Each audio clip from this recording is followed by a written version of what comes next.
Hello, everybody, and welcome to the Gaming Lounge Podcast, episode 63. Once again, I'm your host, Sebastian, and as always, I'm joined by Dory. How you doing, Dory? Fuck you, shotgun cop man. Oh, sorry. I'm not in the game anymore.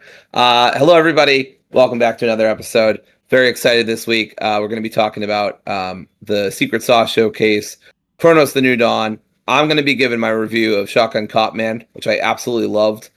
They fixed some of the few issues I had with it in the demo, and the demo progress also carries over, so that was awesome. And of course, we're also going to talk about Wuchang, Fallen Feathers. Seb had a great time with it, and I did not, unsurprisingly.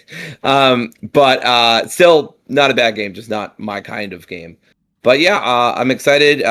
Camp is now halfway through, and we had messy week. So on Friday, I got slimed, hosed.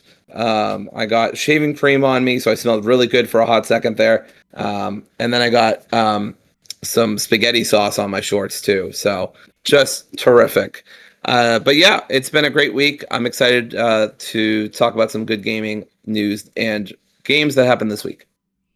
All right, before we start, just a reminder, we upload our podcast every Saturday, sometimes Sundays, but usually Saturday on YouTube and Spotify, so we appreciate any support.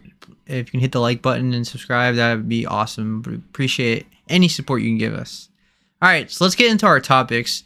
The first couple of topics are going to be relatively short because there isn't much to say, and especially the Pokemon show was a big nothing burger, but we'll get into that. Let's start with the Battlefield 6 official reveal trailer.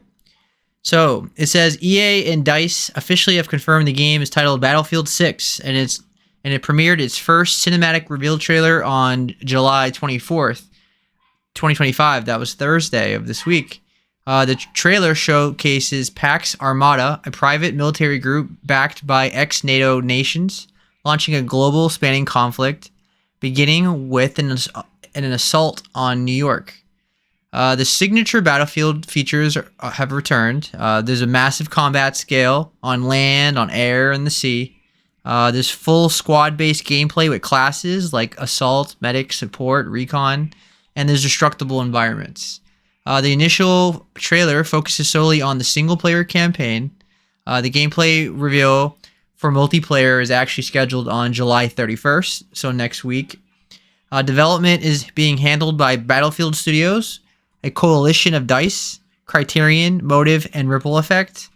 Though a final release isn't confirmed, leaks and comments suggest a fall 2025 launch, with EA aiming for release before fiscal 2026 ends, which is March 31st, 2026. Speculation points that it's going to come out in October of 2025.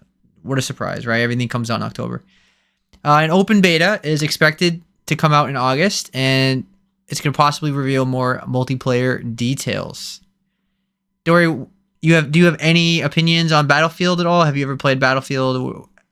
What's the story for you? I don't think I ever played Battlefield. When I grew up, I knew of two big military franchises. I knew of Medal of Honor, and that's a big flashback for anybody who remembers, and Call of Duty, which eventually took over for Medal of Honor, if I remember correctly.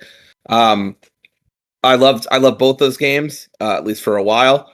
Never played Battlefield, and I never got into the series. I mean, it's hard to say much because it's all in-engine. It's not even like actual gameplay footage, like it says that and at the bottom of the screen. So it's hard to get excited for it, even if I was a fan. But, a lot of the top comments are don't pre-order. Hopefully DICE gets this right and doesn't mess up. DICE has done some good stuff, but they've also, I don't know, from my understanding, like the Battlefield, the last one that came out, what was it, 2046 or something, was given mixed reviews. I remember Mitch really liked it, or relatively to other reviewers. But yeah, I've never really played it. These kind of war games aren't usually my thing. I'll talk about a war game later that actually interests me way more, but it's a very different kind of war game. But yeah, generally these games just don't do anything for me. I'd rather a deeper narrative, and if it is going to be a war game, I'd rather it be I don't know, more interesting than just straight up warfare, like Call of Duty and Battlefield 2. But yeah, I mean, the game engine looks impressive, but that doesn't mean anything. the gameplay could still be shit. So, yeah. Yeah, the last Battlefield, as you mentioned, which was 2042, it was a big disappointment to a lot of people. I I was played it. only off by 4 years. Amazing. Yeah, I only played a little bit of it. I mean, I played it like, I don't know, 5 hours maybe. I really didn't care for it. I just didn't like the gameplay that much. It was just too much chaos. It was just too much. When Battlefield has really good multiplayer, it's probably the best military shooter there is. Their multiplayer is top notch when they really nail it, but it's just been a while since they've nailed it, and Battlefield fans are just not happy with the franchise. So I'm not sure Battlefield's gonna recover if this one sucks too. Honestly, I'm not sure. I mean, Battlefield might be too big to fail, I suppose, with EA. They'll probably always keep trying with it, but at some point, if it's not selling or if it's not being successful, you'd think EA might scale back at some point. So, anyway, it looks pretty good. I just need to see gameplay. I need to like see people play it. I'll watch YouTube videos on it and make my decision. But I probably won't get a day one anyway. I'll probably just keep an eye on it, and you never know. Because I do like Battlefield, but I haven't liked Battlefield in a long time, though, personally. All right, let's move on to some Pokemon news. We got a Pokemon Presents this week. And as I said earlier, it's a big nothing burger. A lot of people are disappointed. I don't know why, because these shows always disappoint. So at some point, you would think you wouldn't be disappointed by being disappointed. Like, you know what to expect. And this showcase was exactly what I expected. It was going to be Pokemon ZA, which is the biggest news, and mostly mobile game stuff I don't care about. But let's go in order. I think this is in order. I'm not sure. But Pokemon Friends, puzzle game on the Switch, on phones. There's like, you can solve brain teasers, and there's like plushies, and you can decorate your room with it. I don't think you have anything to say about that, Dory, so let's go right ahead. Pokemon Legends ZA. So this game I'm really excited for. This game I'm definitely getting. I'm guaranteed to get it. I mean, I really liked the first Pokemon Legends game. It was really fun. And with the new hardware of the Switch 2 being a quality device, I'm optimistic that the way the game plays is going to be really good in comparison to the Pokemon Arceus, the first one, where like it was really fun, but the performance was horrendous. Like, we're talking like 10 frames per second. So it's officially launching on October 16 for the Switch and Switch 2. It's set in Lumio City. Introduce Rogue Mega Evolutions, wild Pokemon evolving without trainers. The big story was Mega Dragonite with the wings coming out of its head. I've seen a mixed reaction on that. Personally, the artwork I've seen people draw of it, like on Blue Sky and Twitter, is very cute, and I like how they've done it. So, at first I was like, I don't really love that, and then I seen people's like personal artwork, and it looks really cute. So I'm cool with that. Of course, it features real-time action-style battles, a day-night cycle, city exploration, and unique fashion-based customization system. And I really found the key art they showed to be really nice to look at, be a cool poster to have and stuff. And then, of course, there's a Switch 2 bundle with the game, which will probably sell like gangbusters on Christmas time. Dory, do you have any opinion on Pokemon ZA? Do you have any interest in playing it? Because it is on Switch 1 as well. Yeah. I never played Arceus. I heard good things about it, but the core gameplay just doesn't really appeal to me. I don't really play Pokemon for real-time action. In fact, the idea of playing a Pokemon game in real-time action is bizarre to me. Not saying that makes it bad or that makes it wrong. Just personally, it's not what I come to Pokemon for. I'd rather the turn-based games. Well, just to be clear, in the open world area, it's real-time. Like, you dodge the Pokemon, you throw the ball at them and stuff. Sure. But when you actually battle with the Pokemon, like using your own Pokemon, it's turn-based. Sure. If I remember correctly. Oh, okay. I was confused because I've seen most of the time I see gameplay from this, it looks in real time.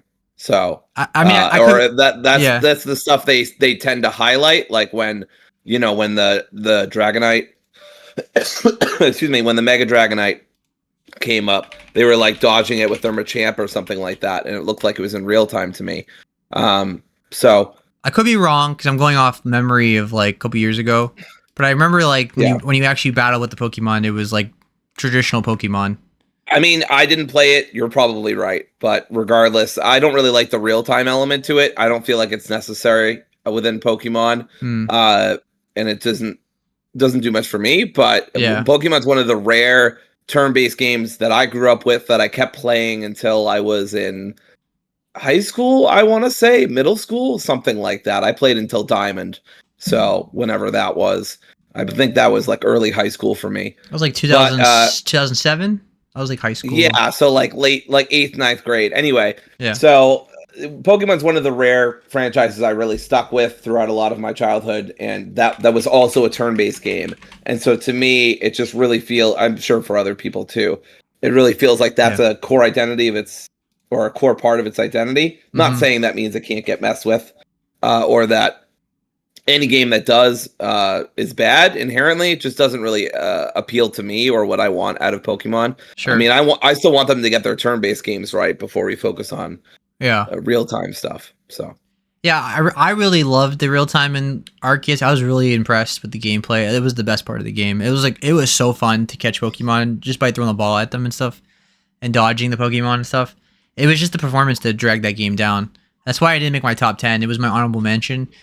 If the performance was better, it would have been my top 10 game of the year. It was that fun.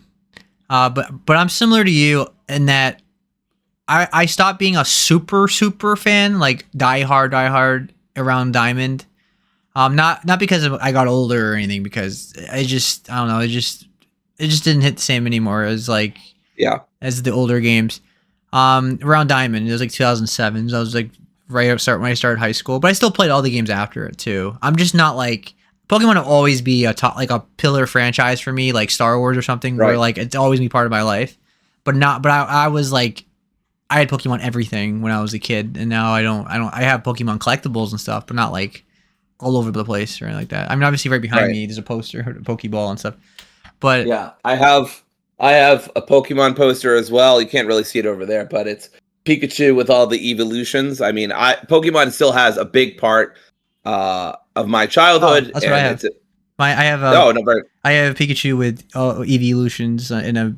Is it the same one? Do we have the same one? No, they're like. Oh, okay. They're in air, like a balloon.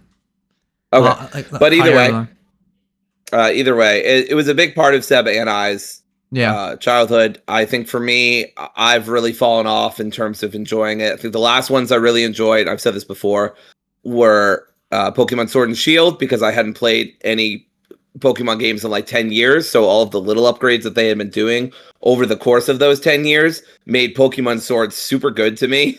I know a lot of people were very critical of Sword, but at the time I was one of its defenders, because I was like, no, like all these changes are so awesome.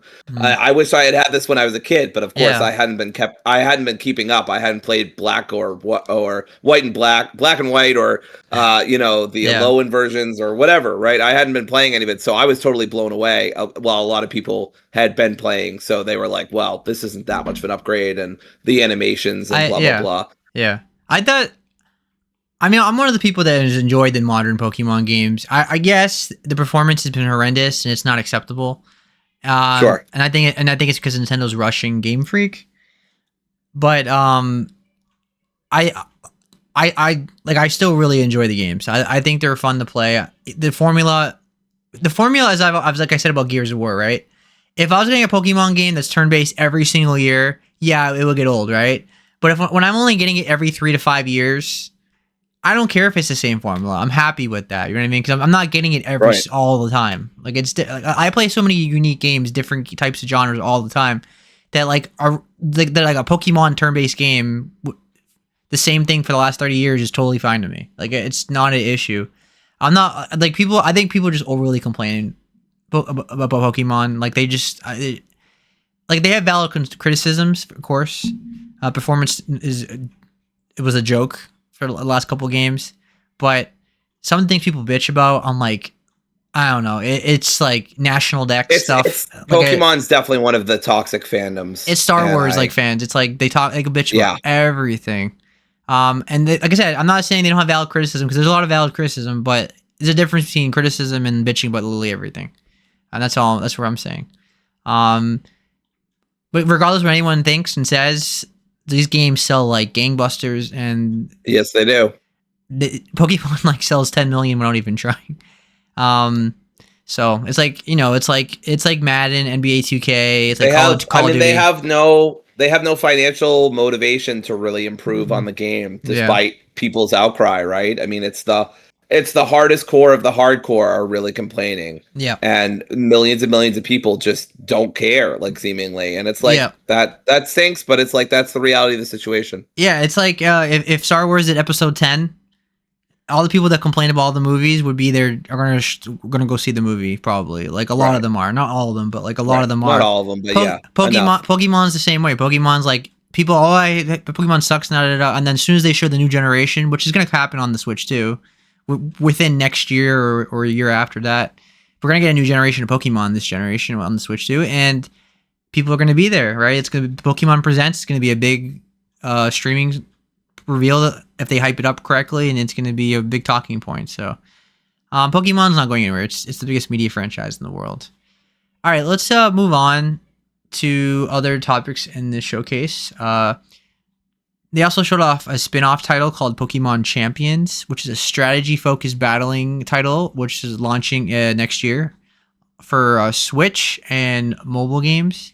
It features ranked and private battles, Pokemon recruitment via home, stat training, and Mega Evolution support. So basically, this is for the hardcore Pokemon audience, which I've been part of when I was younger, with the EV and IV training and all that stuff, and focusing on the natures of the Pokemon to get the best stats possible. Which is really important when you're playing competitively, because every stat matters when you're playing the best of the best. So this game is very exclusive club of Pokemon fans, obviously. Dory, did this interest you at all? It did. If there was one game on here that I would say had some kind of interest to me, it was this one. I saw it more as a Pokemon Stadium like, but if it's just for like competitive hardcore people, I guess that's not really for me. But I remember loving Stadium as a kid. I loved the mini games. I loved the announcer. I loved, just how those games worked. They were very cinematic for their time. Obviously very dated now, but I would love another stab at that on the Nintendo Switch. I think that would be super fun. Yeah. I think, you could easily give, a couple generations here or there, and then do other generations as either DLC or content added later on. That there's a lot of opportunities to do another Pokemon Stadium. I know they have kind of done successors to Pokemon Stadium in the years, but they've never gone back to the title anyway. So, but yeah, I mean, if one of these things kind of, spoke to me on a video game level, it was Pokemon Champions. Yeah, this game is just Pokemon Stadium or Pokemon Battle Revolution. Did you ever play that one on the Wii? No, but that's one of the ones I was thinking of, but I couldn't remember the name. Yeah, Battle Revolution I was into. Because that was when I was like peak IV EV training, and you can basically transfer your DS Pokemon onto the game, if I remember correctly, and then obviously it was really competitive. I think that's all this game is. The big difference, obviously, is that it's on phones, which is a big deal for a lot of people. Because obviously, even though it doesn't appeal to Dory and I, because I don't like mobile gaming at all. There's a huge audience. Obviously, the most gamers in the world are mobile gamers. All right. For me personally, I think it's pretty cool. I'll keep an eye on it, but I'm not saying I'm day one or anything on it. I'm not sure, honestly. All right. Then they showed some animation. They had Pokemon Tales: The Misadventures of Sirfetch'd and Pichu.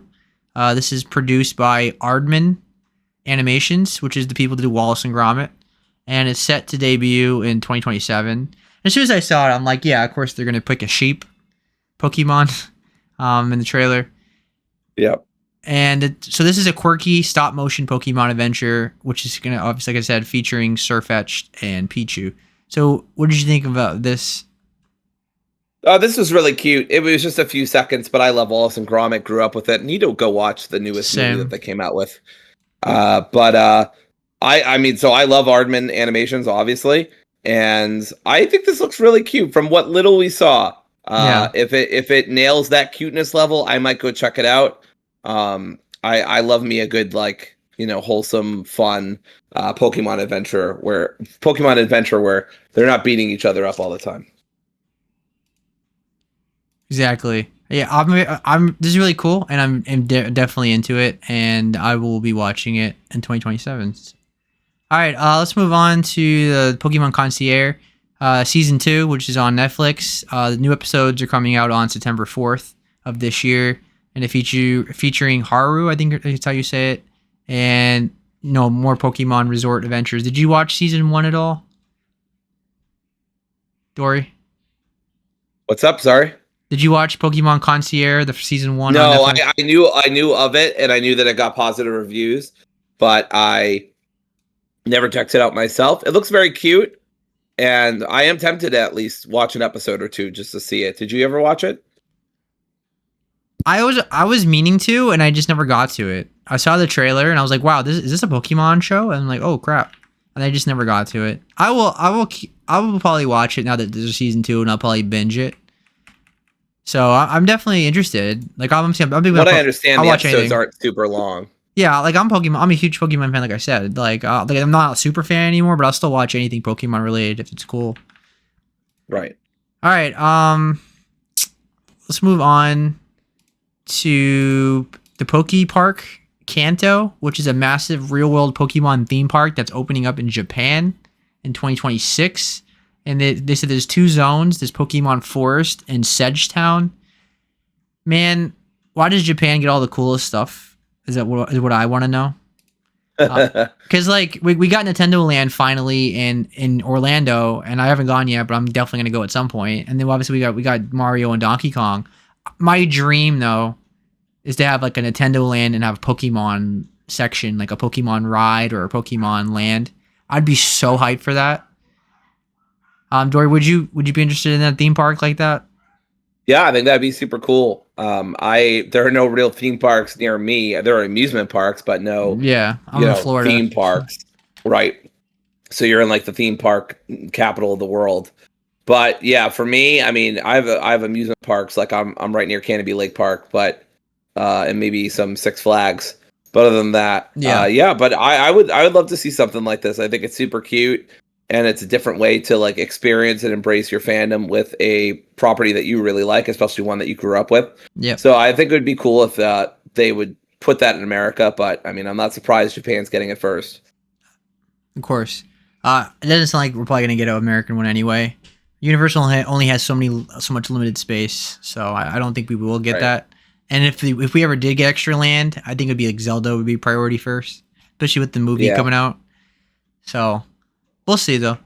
All right, we'll speed through the rest of it because it's all like mobile stuff. Pokemon Go Fast doesn't appeal to me. Pokemon Unite, Latios and Latias, Pokemon trading card game. There's a Mega Evolution expansion which comes out in September.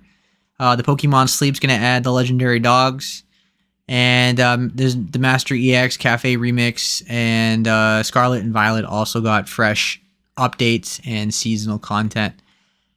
Overall,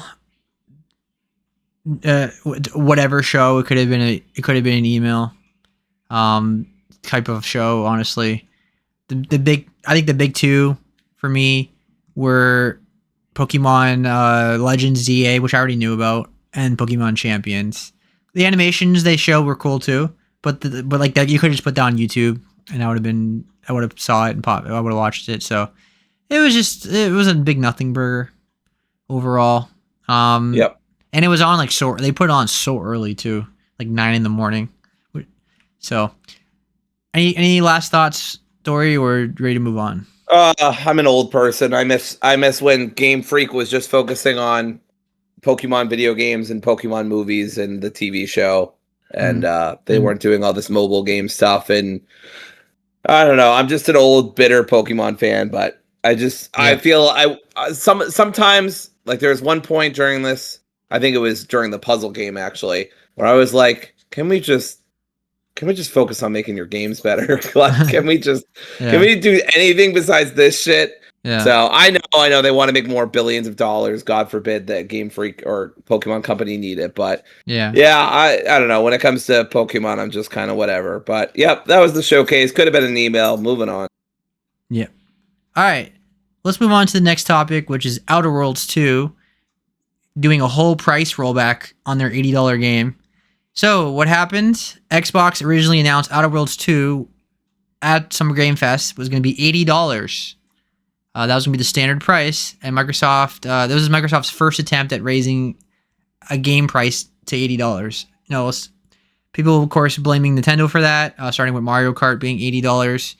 And then people were like, of all the games to choose, why would they make Outer Worlds $80? Outer Worlds is a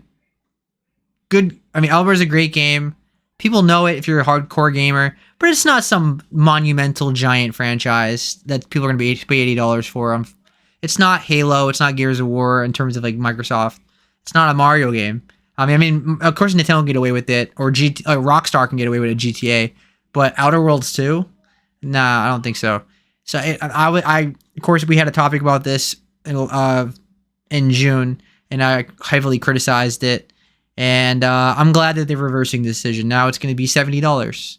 And I think that's a fair price, obviously, because that's the standard. Now, Dory, you say it should be $50 to $60. Probably 50. Yeah, more so. And I'm probably a bigger fan of Outer Worlds than you are, but yeah, just as somebody who has played them, I don't really even see $70. $70 to me is like, and I know this is probably outdated at this point, but I think of like, you know, the first party Sony games, you know, like real blockbuster games that give you an incredible amount for your worth, deep narratives, amazing gameplay, like just cream of the crop, right? God of War, Spider-Man, and kind of stuff. And it could be because the biggest problem with Outer Worlds 1 was the gameplay overall, right? The storyline was great. If they have Avowed's gameplay with quality writing, this game should be a banger. So with that said, $80 is absurd. No way. $70 I can understand because it's the standard. But I'm with you. This game probably could be like $50, $60. It doesn't really need to be $70 either. Is any game really worth $70? Not most games are not, right? As Dory mentioned, like right. The biggest games, like I'd pay $70 for a new God of War. I'll get my money's worth for that. But so I totally agree with that. Fortunately, refunds are being issued immediately, and anyone who pre-ordered it at $80 is getting a refund. So that's good. Xbox confirmed this rollback applies to all its holiday first-party releases. So to make sure that it aligns with, you know, the market norm, which is $70. Obsidian responded with humor, positioning the reversal as an in-universe intervention by their fictional Earth Directorate team, and it thanks fans for the feedback. Oh no, as we both said when we talked about this in June, this is not Obsidian's decision. This is all Microsoft, of course. So Obsidian can't really do much. They work for Microsoft, and it is what it is on that regard. But this is a good move. Obviously, I'm not going to bash them for it. It's a good move to make it $70. Should be cheaper probably, but $70 is standard, so I can't get mad about that. $80, no, I can't. Like, people can say, "Oh, it's just $10 more," but it's the principle. Like, because you say that now, right? And then it's $90 now. Oh, it's just $10 more. When does it get to the point where it gets ridiculous, right? Right. Even $70 is ridiculous, really. This is gonna be a different conversation. We're gonna have this conversation in the future as a discussion topic, I'm sure.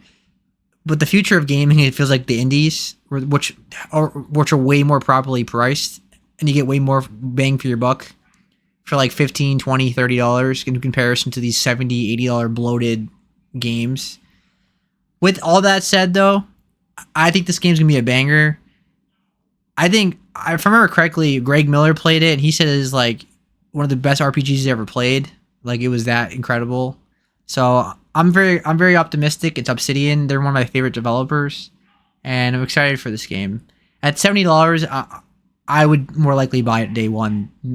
$80, I wouldn't support it just out of principle. Again, I know it's $10, but it's the principle. Any comments about this story? Yeah, I mean, the irony is that, I'm not even getting it like anywhere else besides Game Pass. So Sure. this conversation technically just flies right by me. Yeah. But at the same time, like, I care about other people and how they're going to be impacted by this stuff. I still think $70 is too much. If it's like the first one in terms of length and content, this is a Yeah. 30-hour, Short. this is a 30-hour RPG. I think $60 is a fair price. I think $50 is a fantastic price. Yeah. But 70 is not bad. I'm not saying you shouldn't buy it for 70. I would wait for a sale personally. I love the first game. I love it more than probably some other folks do. But and I played New Vegas. I think they're both really good. But regardless, it is what it is. I don't think they're going to lower it make it any lower. I recommend everybody get it on Game Pass and don't buy it for $70. Even as a Outer Worlds fan, I would have a hard time justifying that $70 purchase to myself. Like, would I probably do it? I think I would, but like, I'd be gritting my teeth while I did it. Like, I just don't. This kind of game just doesn't have a deep enough, a deep enough like content pool. I hate saying that, but you know what I mean. Like a deep enough like well of content for you to get like $70 worth out of, in my opinion. I think the writing's really good, and I think they've improved the gameplay, but I just don't see it as that kind of game personally. I think it's worth it if you wait for the complete edition. Like, the Outer Worlds 1 has all the DLC in the complete edition. Right. I've been playing through all of them this year, and I would say it's worth full price after that. But like the irony is, by the time you get a complete edition like that, the game's way cheaper. So my point is, you're probably better off waiting. My problem with this whole thing was that it felt like Microsoft's attempt to shoehorn Game Pass, where like people are forced to get Game Pass because they don't want to pay the $80, but they really want the game. So it was like a sneaky marketing way to get people on Game Pass. Right. And that's what I didn't like. And all it did is piss off people, and it didn't accomplish anything. So rolling this back was a really good idea, and hopefully they learn not to do this again. Because they're not going to get away with it. Microsoft's not going to get away with it, especially recently with the news, with the layoffs and stuff. Like, Microsoft's on thin ice a lot of like with the hardcore audience and game journalism, like journalists. People are criticizing Microsoft a lot of how they handled the layoffs and stuff. So they can't get away with shit right now. So they gotta be good with the PR. Because like you can say like when Nintendo and Sony, it doesn't matter because they sell no matter what. Not Microsoft, right? Their sales are not good. The Game Pass is stagnant right now. They can't afford bad PR, so it's a good move on their part. All right, let's move on to Cronos: The New Dawn. We got a whole gameplay show, like a trailer, and we're gonna talk about the highlights from that trailer. It starts with He starts with a traveler. He's a time-traveling agent. He's tasked with rescuing key individuals from across two eras. It's a dystopian future, and there's an alternate history, 1980s Poland. So this is in Poland. Obviously, the developers, Bloober team, is Polish. And the world features twisted, brutalist environments. There's ruined cities, fog surrounded by islands in the mist, and there's a decrepit hospital that bends reality. Obviously, a lot of influence from Silent Hill 2 remake. You can tell that they worked on this at the same time. There's a lot. It reminded me a lot of Silent Hill, mixed with like Dead Space remake. So Dory, let's just talk about the environment and how it looked. What stood out to you, and what did you like about it? I mean, I love sort of the haunting atmosphere of it, how desolate everything feels, just broken. And, often I'm critical of the gray palette used in games, but I feel like there's little bits of color here and there, either through the stuff that they're shooting or through objects in the environment, things that you can interact with. There's a lot of neon, like red lighting. Yes, absolutely. They've got some blue lighting as well. Yeah.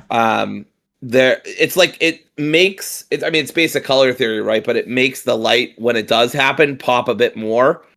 And so, yeah, I mean, I really enjoyed it, especially like the little fleshy tunnels where you're fighting all the enemies and stuff like that. I do wish that we could ban these kind of showcases where people are walking as slow as fucking possible. Yeah, it's true.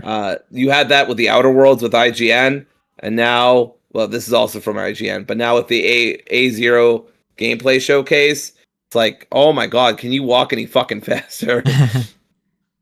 Yeah, I agree. I get it. They want us to soak in the game, and they don't want us to experience parts that they don't, want us to see. But it's just like no one would play like that. You know what I mean? It's not realistic, unless that is like their default speed, or they can't go any faster. But I doubt it. No, I think they're just showing off the visuals, and yeah, they don't want to show like their performance and stuff. They just want to show the visual, because obviously the first thing that catches people's eye is the visuals, right? Because this game.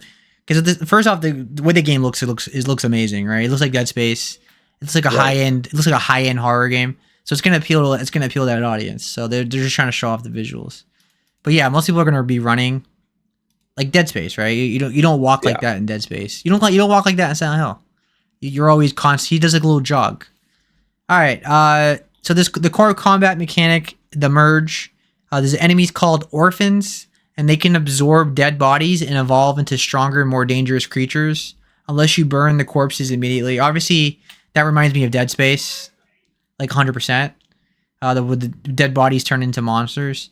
I was gonna say it reminds me of Resident Evil 1, where you have the white bodies or whatever they are. Oh yeah. That's a good point, because if in Resident Evil Remake, if you don't burn the zombies, they turn into Crimson Heads, which is like super fast zombies with claws. Yes, that's what I was thinking of. Yeah, it's like it reminds me of that too. I was thinking that when I was reading the burn the corpses immediately part. The weapons they show as pistols, shotguns, flamethrowers, fire launchers, and pulse guns. That you can switch your weapons pretty fast. There's a really cool traversal in this game. You have zero gravity jumps. You have gravity flipping surfaces and anomaly warped architecture, so you can move in like all these weird, unpredictable ways. Of course, this is survival horror, so there's going to be limited ammo. And what I've seen is there is going to be no easy mode. There's going to be a harder mode, of course, but I think there's just a standard mode, right? Like a normal mode, which Dory and I are both going to play on normal mode anyway. Right. So there's that. And the enemies are all about body horror. There's like grotesque tendrils. There's like the bodies are merging together. And there's like evolving monsters, I guess, in this game. There's a minimal HUD in this game. And there's very scarce resources, as I said. And you have to plan how you're going to tackle a situation, because you can run out of ammo. You might get soft locked. I don't know. But if this game is more like Dead Space, you'll probably be fine. Because you'll probably play, if it plays like Resident Evil 4 Remake or Dead Space, yeah, it's more of an action horror game. But if it's like Silent Hill 2 Remake, you have to be careful of how you shoot, right? Because you might waste all your bullets or whatever. The demo revealed glimpses of a terrifying boss called the Terror. It was a massive scale, and it was really cool. And of course, it's set to release in fall 2025 on everything but the Switch. And of course, we still didn't get a release date. That was like my only disappointment out of this little gameplay showcase, is we still don't have a release date. I can't believe it. They still didn't give one. Yeah. So, what do you think of everything I said? And yeah, I mean, it's definitely it feels like the successor to Dead Space in a lot of ways. Yeah. With all due respect to Callisto Protocol, right? Which I know a lot of people were let down by, or was just like decent at best. Yeah. And even if you are a defender of the game, I think some of the stuff they did with the DLC is fucking abhorrent. But regardless, I think this feels like the true successor to Dead Space. After Silent Hill 2, I'm completely on the Bloober redemption story train, and I really hope they nail this. It looks really good. The gameplay looks really punchy and satisfying. The enemies look horrifying. The atmosphere looks awesome. I'm very excited for this game. I am so mad that this is coming out in October. I'm so mad because everybody knows it. There's no way this doesn't come out in October. It's a perfect spooky game. Just put it right in the fucking middle of October. Don't even look at what other games are coming out then, okay? Just Bloober, just fucking drop it in the middle of October and just get it out of the way, because we all know that's where it's coming. And I don't know. I don't know why they haven't announced the date. If this gets delayed, I'll be very sad, because this looks very promising. Yeah, especially when you say fall, it's going to be October. Like, who like technically November is fall, but like when we think fall, we think October, and it's Halloween. It's just perfect. I don't It's know, perfect. So but why being? I don't know why they're being so dodgy with the release date, I don't know either. considering it's only a couple months away. It's very weird. But yeah, but overall, I'm really excited for it. It's gonna scratch that Dead Space itch. I love that because as much as I love indie horror games and I love indie horror games in general, I do love that cinematic high end AAA horror games as well. And Callisto Protocol should have been that next step or the next like continuation of Dead Space, and it wasn't. If this one is more gun focused, just like Dead Space is, Callisto was more about the melee combat, which was disappointing. So we need more games like this, and hopefully people support it, and it ends up being great. I'm very confident this game's going to be at least good, right? Like I'm confident it's going to be at least good. All right, let's move on to the Secret Sauce Showcase, which was a random indie showcase that I just randomly stumbled upon because YouTube recommended it to me because they know I watch all the showcases, and I randomly messaged Dory about the showcase. I'm like, oh, did you see the showcase? Like, did you know about it? I'll just give you the link really.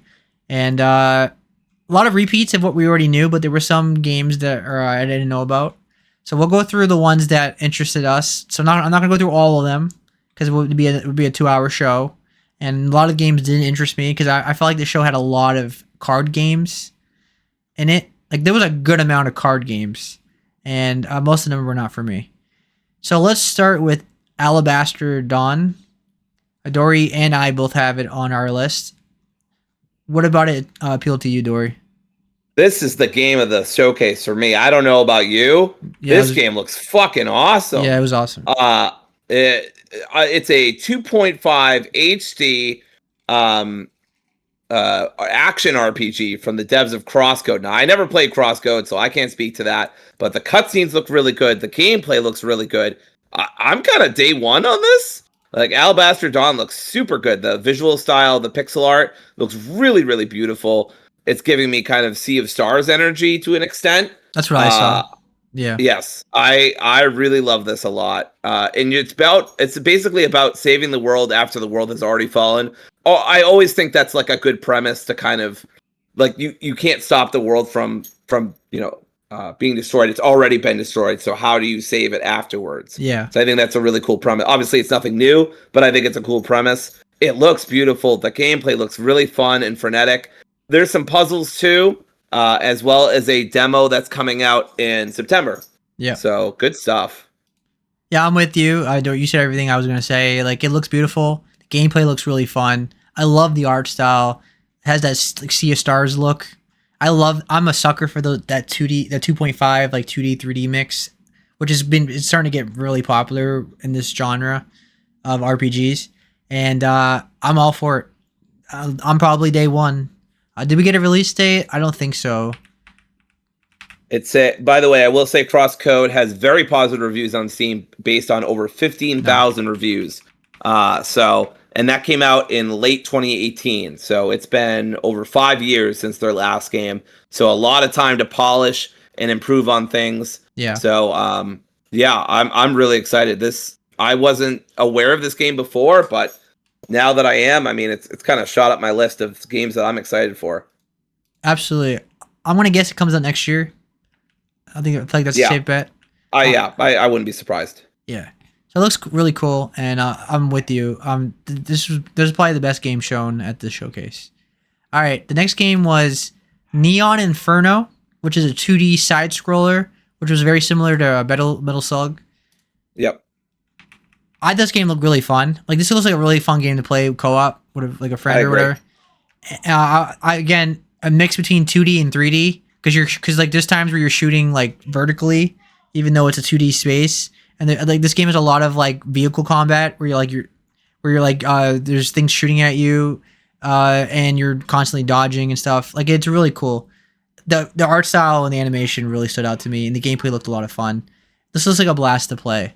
So this is like one of my favorite games shown as well. I had no idea about this game, and guess what? It comes out in October, October 2nd. Dory, what did you like about this game? I hate that you told me that. Can I get off this podcast? Fuck that. God damn it.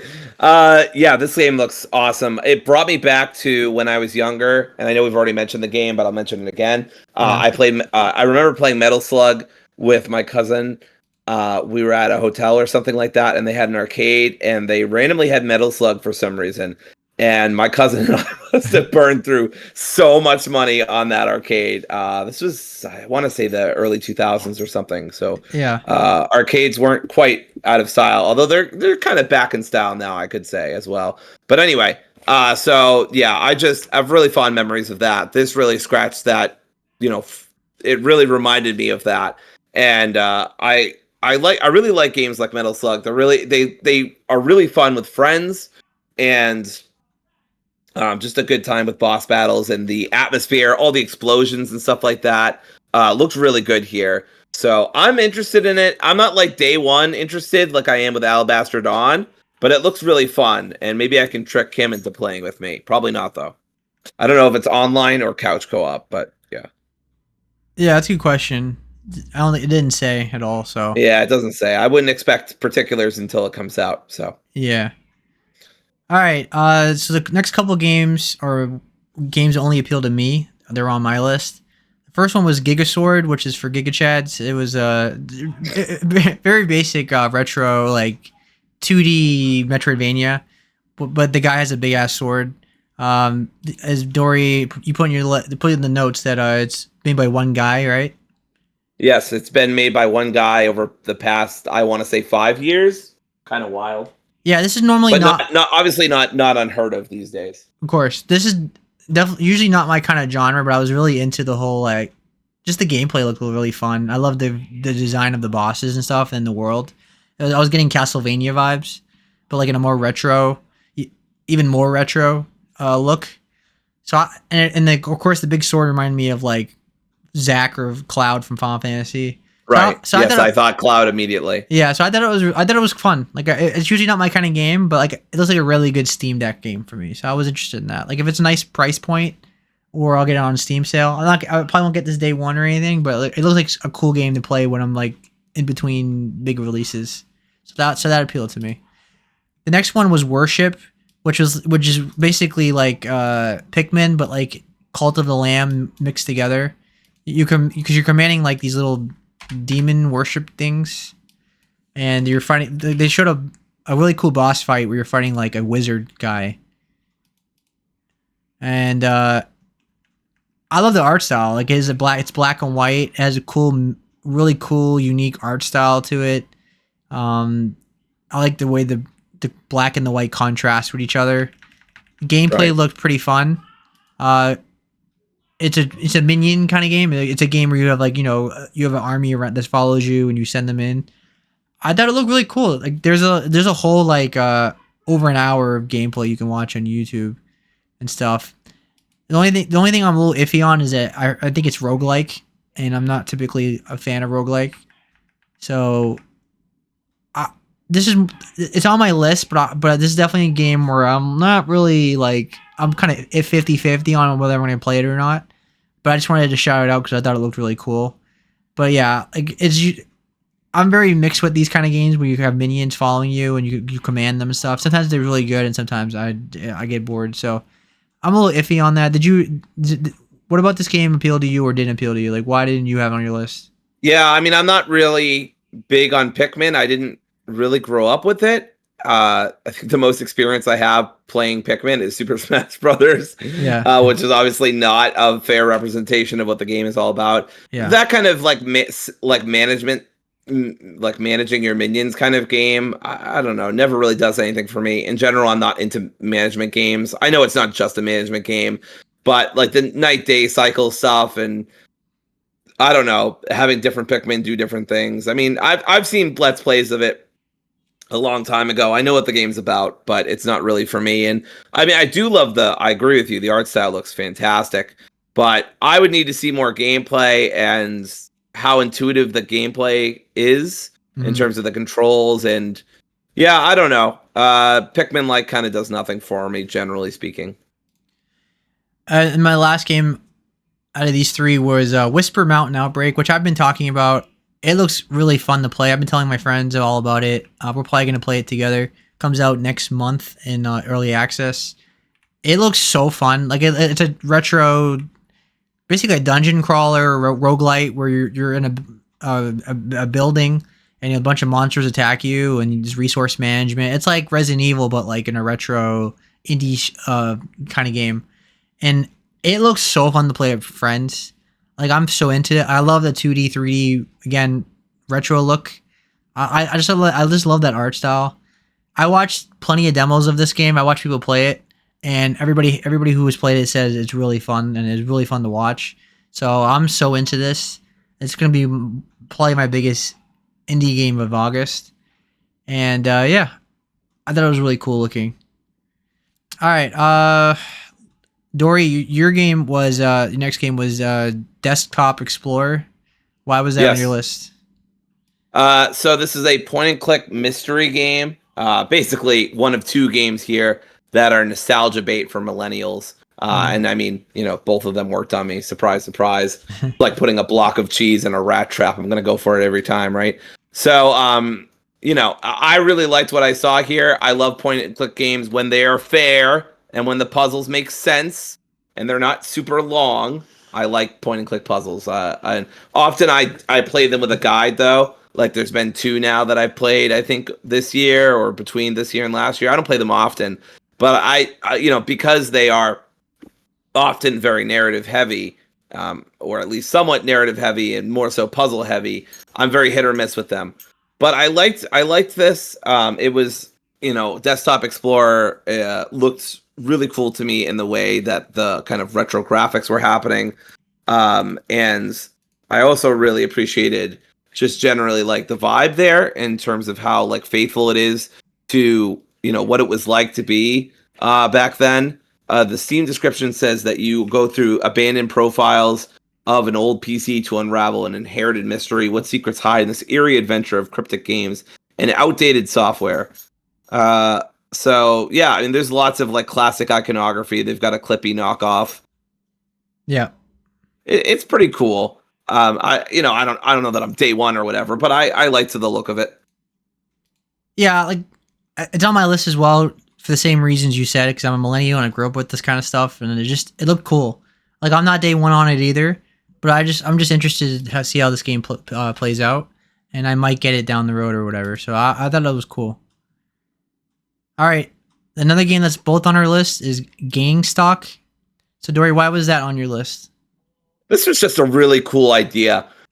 I'm not sure how I'd actually like it in practice, but the idea of it is so cool, and the aesthetic is really cool too. So basically, what GameStop is that it's a horror game, but it's from the perspective of the characters or monsters or whatever they are that are chasing you. Yeah. So I think that's a really cool idea, and I don't think I've seen many horror games where you're the protagonist, but it's not from your point of view. It's from the perspective of whatever is chasing you. Now, again, that sounds like it could be tank controls or could be kind of wonky to control or get used to. Yeah, I'm not sure. I don't think tank controls. I didn't see he moved. He was moving too fluidly, I think, to be. Yeah, that's fair. But I don't know how this will play in practice is my point. Yeah. We'll see. I like what I saw. I loved the visuals. I thought the visuals were really intense and really striking. So we'll see. Added it to my wish list just now. I think it looks cool. Yeah, I thought that was really cool. It really stood out. It was like of the whole showcase. I love the camera angles. I love the color, like aesthetic. I like the lighting was really cool. The whole idea of like a rogue, like this random person like working a night shift just being chased by a monster is creepy and stuff. Like it works really well. So I'm really interested in this game. I need to see more. I need to see actual gameplay.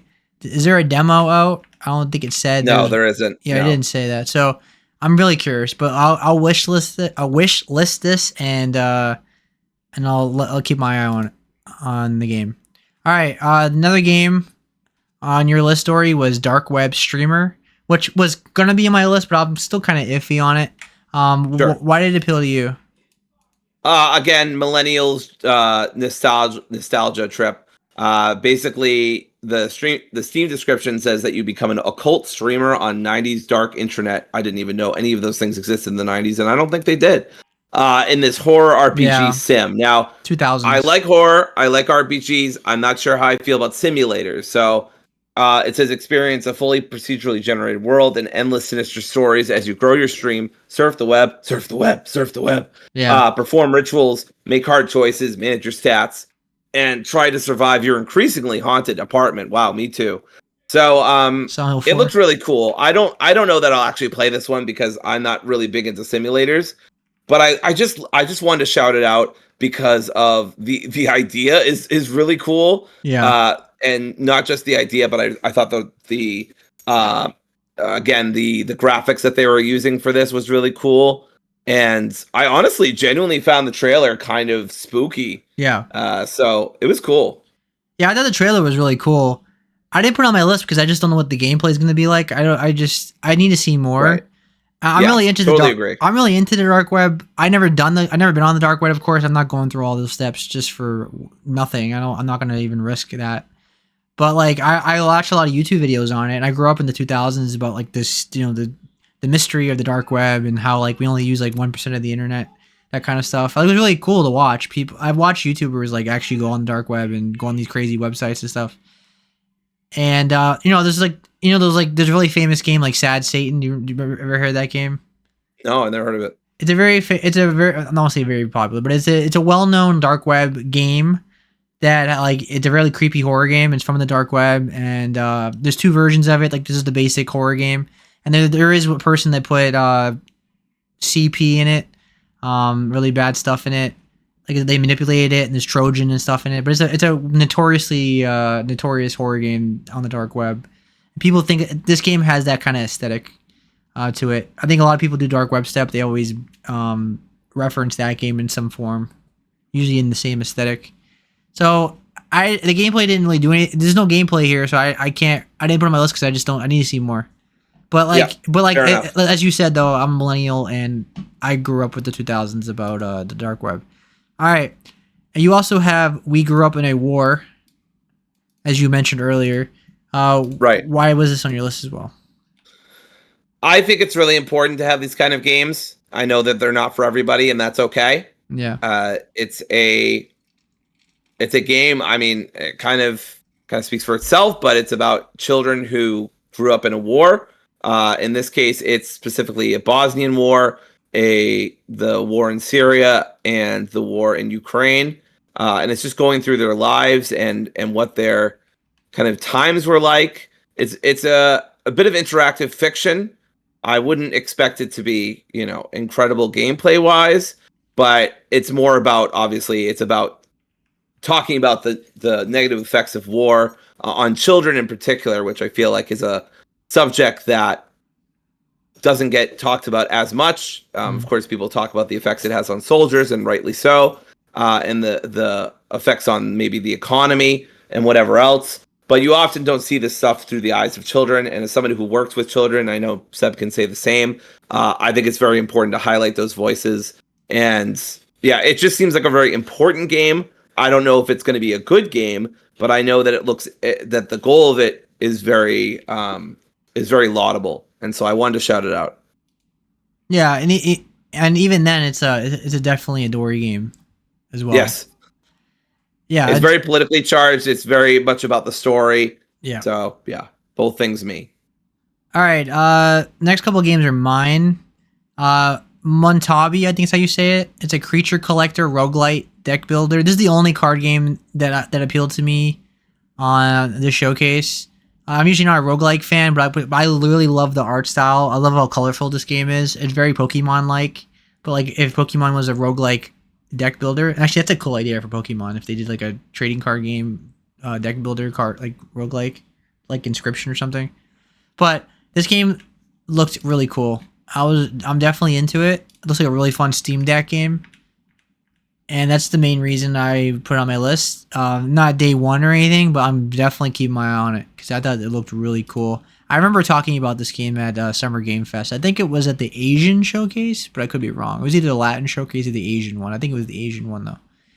But yeah, it looks really cool. We We still don't have a release date though, but you can wish list it on Steam. The next game, Rivals of Aether. I thought it was just cool looking. I'm probably not going to play it. It apparently has an esports scene, like it's a game people play at esports competitions. It reminded me of Smash Brothers with like animals. I thought I just didn't know anything about it. Where is it? There it is. I don't know why it's hard to find on YouTube for some reason, but like it's like Zootopia, but if it was a fighting game, is what the best way I could describe it. It's like Smash Brothers Zootopia. I guess there's an audience for it. There's a lot of comments and people talking about it, so I guess there's a whole thing I didn't know about. But I just thought that looked cool. I'm not saying I'm gonna get it, but I wanted to shout it out because I thought it looked really cool. It looked like a really fun game to play. So I need to see some content. I don't know what kind of content it has in it, or if it's just purely multiplayer. But yeah, I thought it looked cool. And the art style and the animation look really clean. Like it looks really nice. Like it's very fluid. It doesn't look like some crappy knockoff Smash Brothers game. Like it actually has like a quality animation to it. So I thought that was cool. It didn't feel like some cheap Cartoon Network Smash Brothers clone. All right, and the last one, I've talked about Bonnie Bear Saves Frog Time before. It looks like a very cozy narrative game. It's very chill. You can play the demo now. I think Dory, I think you'd be into that. Like it just feels like your Dory game too, like a very cozy game. Yeah. I need to see more of it. But I remember not being super into it last I saw. Yeah. But I didn't dislike it either. If it reminded me of Frog Detective, which I loved. So yeah, maybe I'll love this one too. If this game is just a short, like 2 or 3 hour, like just chill experience, that's all I want. That's what it looks like. It just looks like a chill time. Again, Steam Deck game. God, if you're a PC gamer, Steam Deck is like the king of indies. Like it's the place to have an indie machine. All right. The next 3 games are what we share together. So the Aethermancer, which is on your list. Another Aether game. Yep. I thought that was. I don't know if that. Yeah, I was curious because the way the list was like it was. I'm like, did they have it next to each other? Because like they're very similar titles. But Dory, why was Aethermancer on your list? This looks so cool. I am, I don't know how I feel about roguelite, but the rest of it really moves me. A turn-based monster taming game that has a lot of like kind of magical, fantastical elements. Yeah. Sounds really cool. You can just have like a lot of familiars battle other familiars. It has challenging turn-based battles and watch your monsters grow stronger from previous lives and defy death. So it looks really cool. I like the pixel style. I hope that there's like a weakness and strengths thing. There's obviously some dialogue as well, and a bit of story perhaps. So yeah. I'm looking forward to this. I mean, I'm not going to add it to my wish list. I'm not day one, but it looked really cool. And if it got good reviews, I would at least be tempted to check it out. Yeah, it's on my list because I love the visuals. I love 2.5, this retro 2.5 2D 3D mix. I love it. Looks really nice. Of course, I'm into creature collecting. I love Pokemon and Digimon. So like that appealed to me. The only thing that like keeps me from being like, oh my god, this game looks so great, is that I'm not a big roguelike fan. So I don't like the randomness. I think indies are getting too obsessed with roguelikes.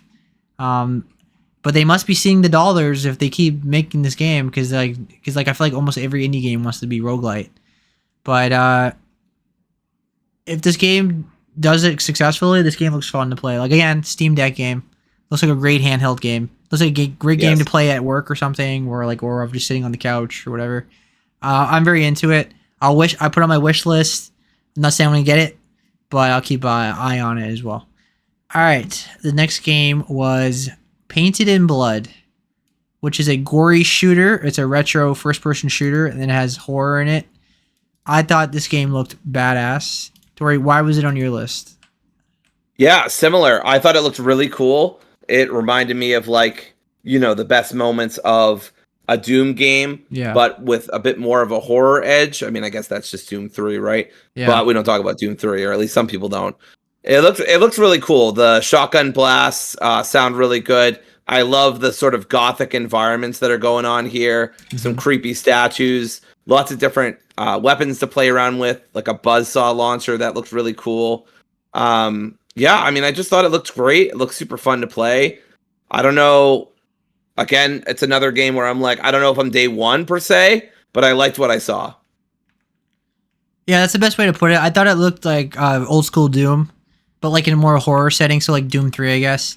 But like but it still has like a 3D mix of retro, like 2D, like indie-ish vibe, like that kind of PS1 aesthetic. If you look at the back, like the surroundings, it doesn't look like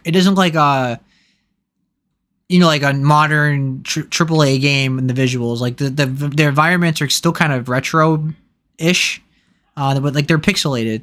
And so it's a really cool mix of like 2D and 3D. It feels like a 90s first-person shooter, but like if it came out in 2025.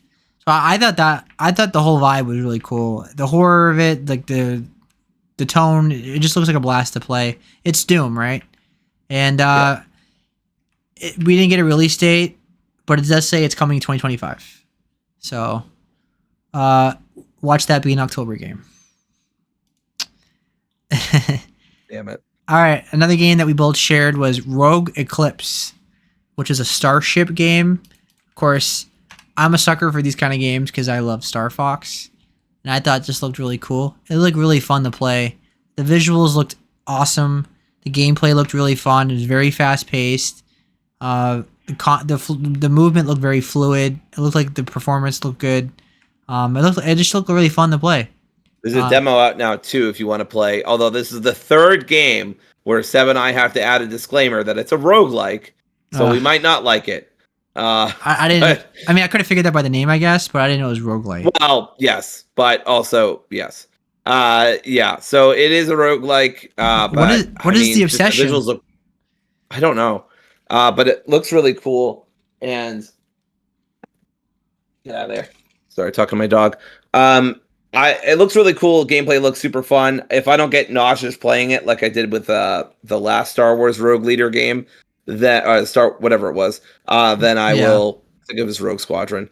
Then I will be happy. But again, roguelike, don't know. Yeah, I don't think you would because this is not first person like that game was. Right. So should be okay. And I played that in VR, so yeah. Yeah, I don't know. You're a madman.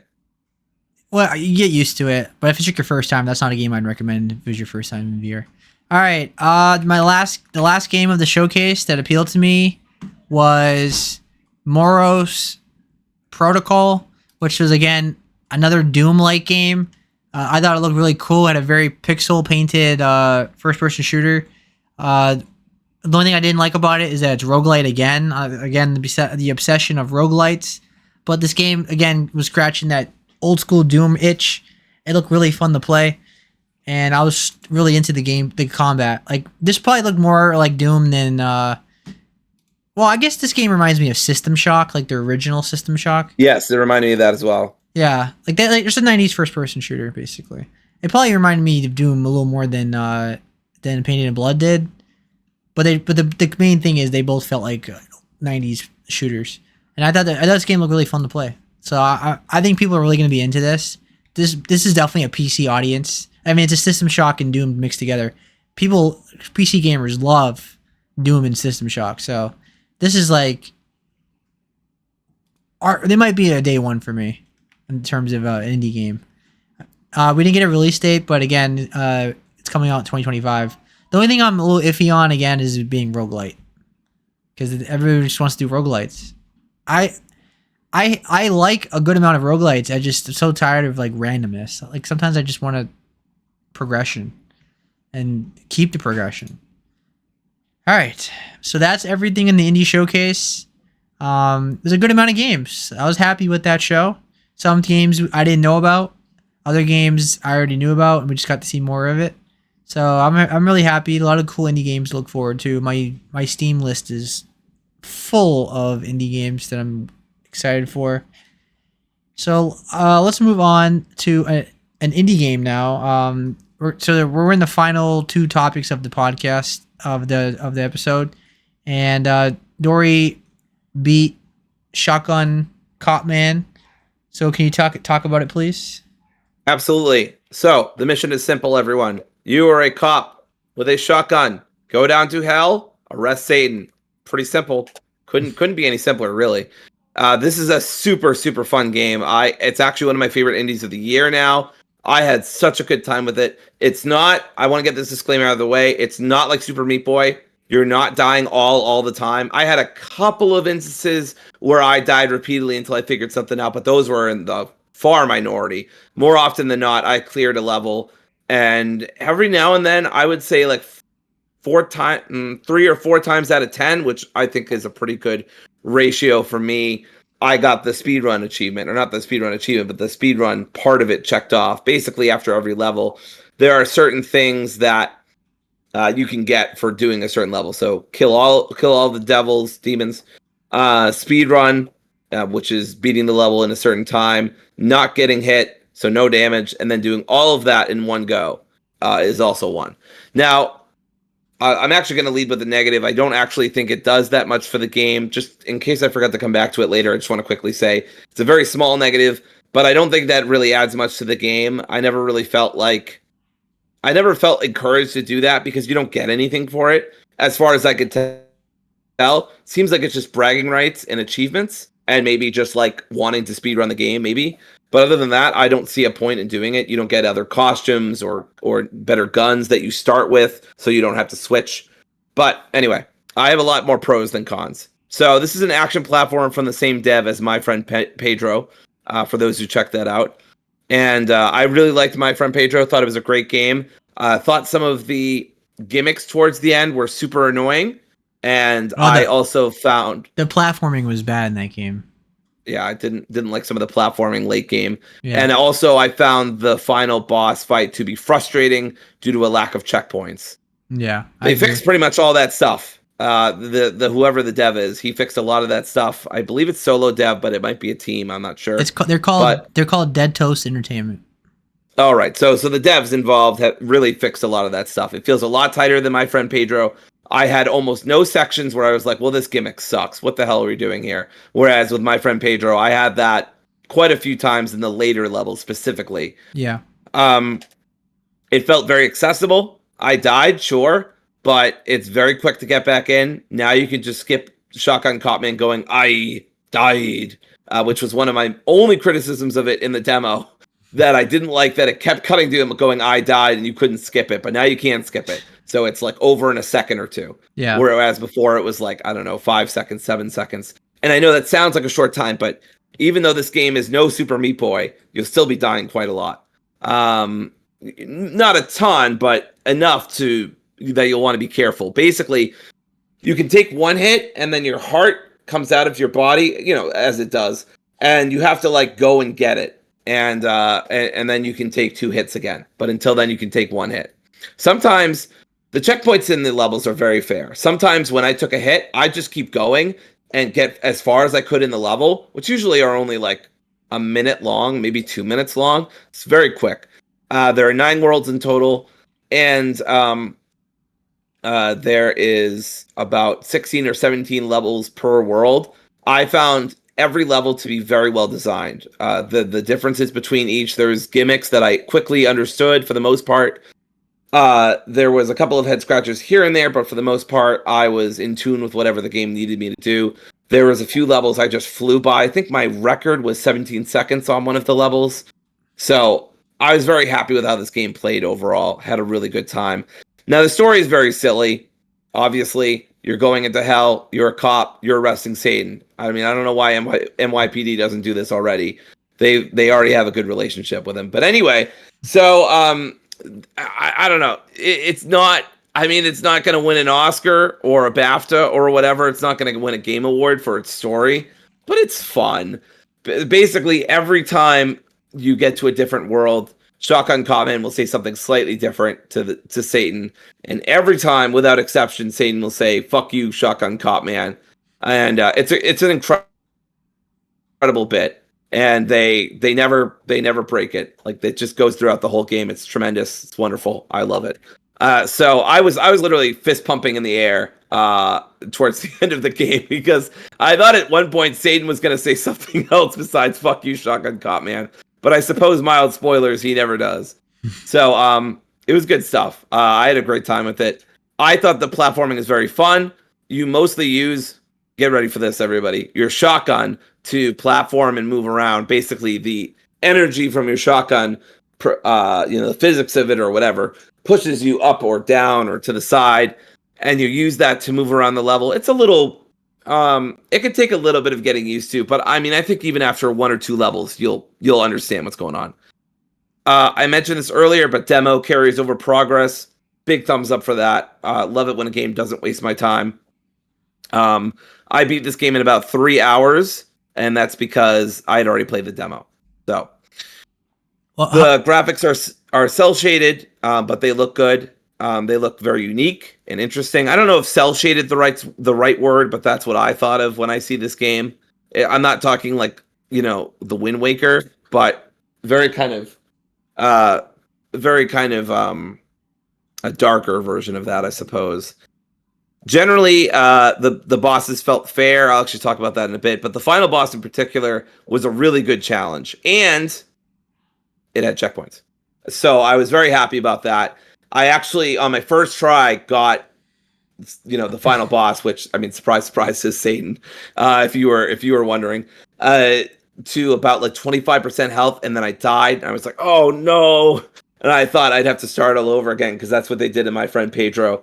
And they didn't. They give you. I believe they give you a checkpoint at the 75, 50, and 25, which is very generous, and I really appreciated it because Satan's fucking difficult. So, lots of diverse weapons. There's a shotgun, of course. You have your pistols, your submachine guns, grenade launchers, flamethrowers, which look really cool in the art style. Just lots of different weapons. I already mentioned you can skip the I die stuff. Here's another cool thing. I'm not going to make use of it, but it's you can create your own custom campaigns in Steam Workshop, and then have other players play it. So like Mario Level Maker or whatever. So that was really cool. I didn't play anybody's because I presume they're all really, really difficult on purpose. And I didn't check out the game making part of it because that doesn't appeal to me. But that's super cool and definitely gives it more replay value. And then lastly, the free for pros, the My Pedro DLC is free. It introduces 3 worlds that are highly influenced by my friend Pedro. I played World 1 so far last night. Had a blast with it, and the bosses are based on the bosses from my friend Pedro, with a bit of a shotgun cop man spin. So, Seb, anything you want to comment about any of the pros I've said so far? How long did it take to beat it? Like if you didn't play the demo? I would say about 4 hours. I want to say, maybe less. I don't know where the demo is. I think I uninstalled the demo, but I kept the save data. But yeah, it says 3.3 hours total. So I'm not sure if that includes my demo time or not. Yeah. But I would, either way, it's 3 to 4 hours. Do you consider this game hard overall? Like checkpoints were forgiving, but like... No, I would not. I don't think it's very hard. If I was able to do a platforming game, and then all of you can too as well. So I enjoyed it immensely. Yeah. I think that this is a very accessible game in general. Yeah. I'm not the best at platforming, but I generally was pretty good at controlling it. It was very intuitive. I've heard the bosses are easy. That's what I'm gonna get to. So go ahead. Yeah, my first con. The bosses feel kind of superfluous and unnecessary. I really think you could have just taken them out and it wouldn't have mattered. They're not bad and they're not poorly designed. They just don't feel like they need to be there. I would have rather have had no bosses and just have Satan. But regardless, all of them were easy. I beat most of them first try, and the rest of them either second. I think there was like 2 bosses that were not Satan that I had a tough time with, and those were late game bosses. But even then, some of the late game bosses were very easy. Like this guy who just has to like suck up wind and then blow it at you. First try, like 30 seconds or less. So I don't know why these bosses are here, but that they are. So I don't know. Get used to it, I guess. The last world felt like a nice mix of previous gimmicks from previous worlds, but I gotta say, I wasn't wowed by it like the rest of the game. It felt, compared to the rest of the game, which is constantly introducing new elements, level by level by level, world by world. This one just felt like, and I mean, it's appropriate. So it's a minor gripe, but it just felt like a bit of a step down from everything else because it wasn't introducing new ideas. It was just reintroducing and remixing old ideas, which is fine. I feel like that's thematically appropriate for the final world. But at the same time, it's like, it just didn't move me a ton. Just to be clear, the bosses are easy in general, but is the Satan boss like hard all of a sudden? Is there a difficulty spike? Yes. Okay. I would say that. I mean, it is a difficulty spike in the truest sense of the term, but at the same time, like, it's Satan, so I don't really know like what you would expect. You know what I mean? Yeah.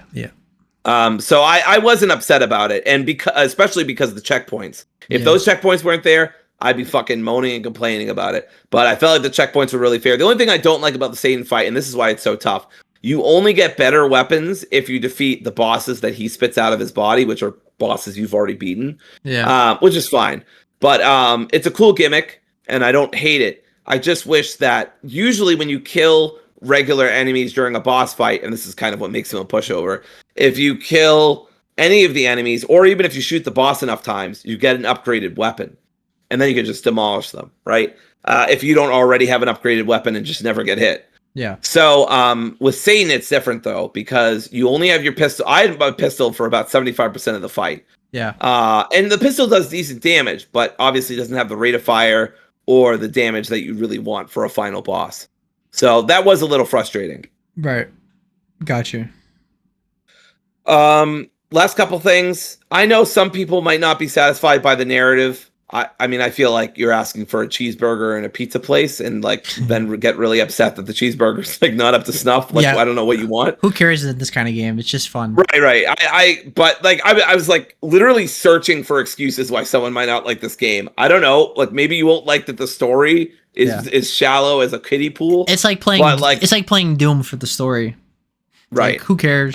We want the gameplay. Yeah. So who cares? This was excellent. This was a 4.5 out of 5 for me. I had a blast with it. I don't think there's a lot of replay value for me personally, but the 3 hours I had were beautiful. Loved it. I hope my friend Pedro devs make a sequel to this that's even better. I'm not sure if they can, because this is really close to just being a 5 out of 5 for me, or at least, so it's like a 9 out of 10 for me. It's really good. Is it your indie game of the year? Like, it's high up there. I didn't put it over Citizen Sleeper just because Citizen Sleeper moved me on an emotional level more and connected with me more. But no, I mean, I could have. I definitely could have. Although technically Expedition 33 is indie game of the year. Yeah, I keep forgetting that's my indie game of the year. Yeah, it's not, but you know what I mean, though. There. You know what I mean, though. Yes, I know. This is more. This feels more of an indie game than Expedition 33 does. Yeah, even though they only had like 30 people working on that game. But yeah, I'm really excited to play this. I bought it on Steam. I just haven't got to it yet. But yeah, I'm definitely gonna play that game this year. It looks like a good Steam Deck game, as I've said a million times today. It looks really fun to play. I actually downloaded it on my Steam Deck this week, so I will play it relatively soon. When I finish the next game we're gonna talk about. All right, is that everything, or ready to move on to the last topic of the night? Yeah, that's everything. Let's move on. All right. The last topic of the night and the main topic of today is Wuchang Fallen Feathers, which is another Souls game, but this time from China. It's published by 505 Games. It uses Unreal Engine 5, which has its issues, as we'll talk about. And the release date, it came out 2 days ago, on July 24th, but I think it came out like Wednesday night, I want to say. So it actually didn't really come out July 24th. It was like more like the 23rd, because I wouldn't have put as much time into it if it came out only 2 days ago. So this game you play as Bei Wuchang. She's a warrior. She wakes up in a plague-stricken land, which is inspired by Chinese mythology. She suffers from a strange disease called the feathering, which slowly turns people into bird-like monsters. As Wuchang, you fight enemies using a mix of melee combat, magic, and special abilities called Skyborn Might. The game features tough boss battles, exploration, and a system that lets you respec your skills at any time. So it's a Souls game. Like, it's a Souls game for Souls veterans. If you don't like Souls games, this game is not for you at all. If you don't like Souls games, do not play this game. You will not like it. Just being honest with you. This game is for the veterans. For all the good and the bad, this is a Souls game purely, in the purest form. All right, I'll start with the pros. And Dory, don't be afraid to interrupt me with any questions about the positives, which I know you don't have a lot of positives, but it's not your genre. For the exact reasons you just said, but I'll get to that later. Yeah. So you can ask me during the negatives. But the pros for me, the visuals are really cool. I thought the visuals are really nice. They're not Wuchang mind-blowing, like, oh my god, this looks incredible. Like, this is why I have a high-end PC. It's, like, just below that. Like, I think the visuals of this game look good. Like, Unreal Engine 5 is very inconsistent, as Dory has issues with that on her own laptop once in a while, right? We've had to buy games on PS5 instead. Right, yeah. Expedition 33 most notably. This one I didn't have any problems. At first I thought I was having a little bit of a micro stutter. Yeah. But then when I started playing, I was like, no, this is responsive. This is a skill issue, but again, we'll talk about that. Which is ironic because like this game is like over like the reviews on Steam are really negative, and it's mostly because really? Yeah, it's like overwhelmingly negative. Or wow. Or last I checked, it was like mostly negative now. It's because the PC version has issues. But okay. That's what I said. I did notice some it's ironic flickering pixels. Sorry, go ahead. It's ironic that you didn't have any issues considering the PC version has issues. Yeah, I don't know. Go figure. But all I was gonna say is I saw some blurriness, some pixels that weren't quite good upon closer inspection. But other than that, I didn't see much. Bless you, Xena. But otherwise, I mean, it looks very nice from the 2 hours I played. Yeah, the Unreal Engine 5 is so inconsistent for different people. It's really interesting. It's very strange. Very strange. Yeah.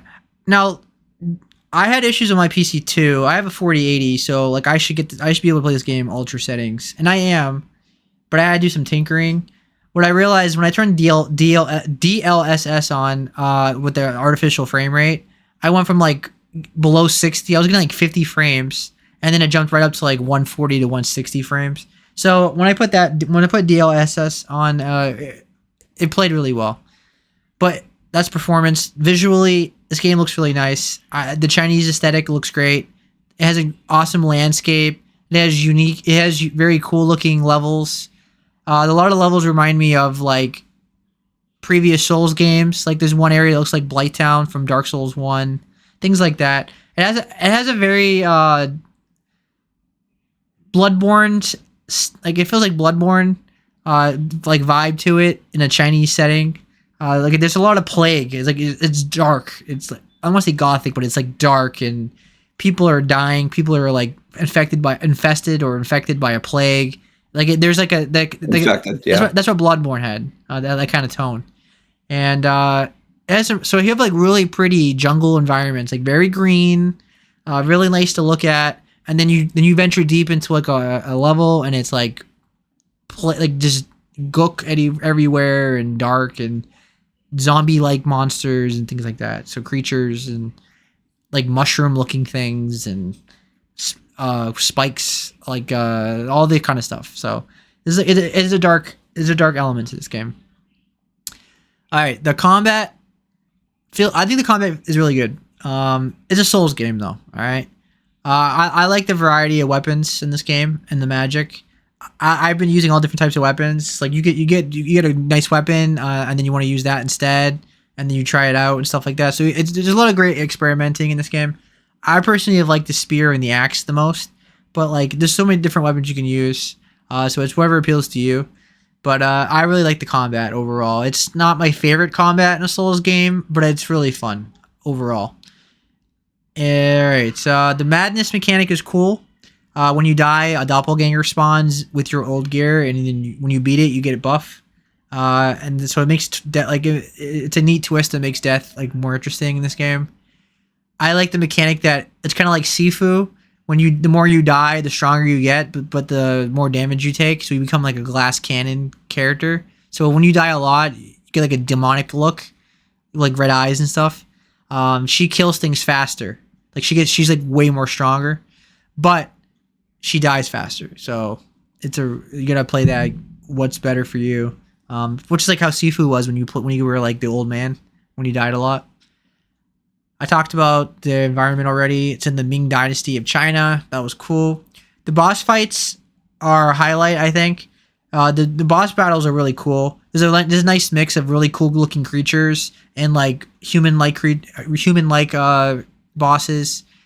I've put 20 hours into this game. I've beaten about 7 or 8 bosses. Some bosses are challenging, but not super challenging. Like, it took me like maybe 3 to 5 times. And then I have other bosses where it took me like in the double digits. So it's very mixed. I heard the late bosses are really hard, so I don't know yet. But from what I gather, I'll get into that. I'll talk about that in negatives. So I'll just wait for that. But the bosses, the way they look, the designer is really cool. So I'll just say that. I think they did a good job with the fights. If there's a lot of fights that feel very over the top, anime-esque, even though it's Chinese, but it's like very over the top, cool. The way they introduce themselves and stuff like that, it's definitely very Asian, and it's cool. There's a lot of exploration in this game, a lot of secrets, a lot of hidden stuff. You get rewarded for finding things, for searching around. It's a Souls game. They're all like that. So overall, it's not the best Souls game, but it's going to appeal to a Souls veteran. It's a fun game overall when you get the hang of it, but you have to like this kind of game. You have to know what you're getting into. If you don't like these kind of games, you're not going to like it, basically. It's that simple. I don't think it's as memorable or iconic or like as amazing as like Lies of P or Sekiro and like that, but I still think it is a good game, and I recommend it if you like Souls games overall. Maybe wait for a sale if you want to wait, but it's $50, so that's not a bad price for it. I got it for $30. I got it. It was on a Steam Key website for $36, and then I had like $6 on my Capital One, like of bonus money or whatever. So I used that. So it was like $30, which is a steal for this game. So wait for a sale if you want to, but I think $50 is a fair price for this game. It's a good game. You just have to know what you're getting into. All right, the cons. Let's get into the negatives. The biggest problem with this game for a lot of people is the PC version. The PC version is bad. It has a lot of issues. It needs patches. It needs to be fixed. Frame rate drops, crashes, that kind of stuff. Me personally, I did not have any crashes. My frame rate, like I said, I tinkered with it, had been no issues, so that's been totally fine. But just be mindful if you're interested in this game that you might have PC issues. So if you're on PC and you're not sure on your PC, it's not a high-end PC, it's like mid PC, just know the Unreal Engine 5 is very finicky. It works for some people, no issues. Other people have all the issues in the world.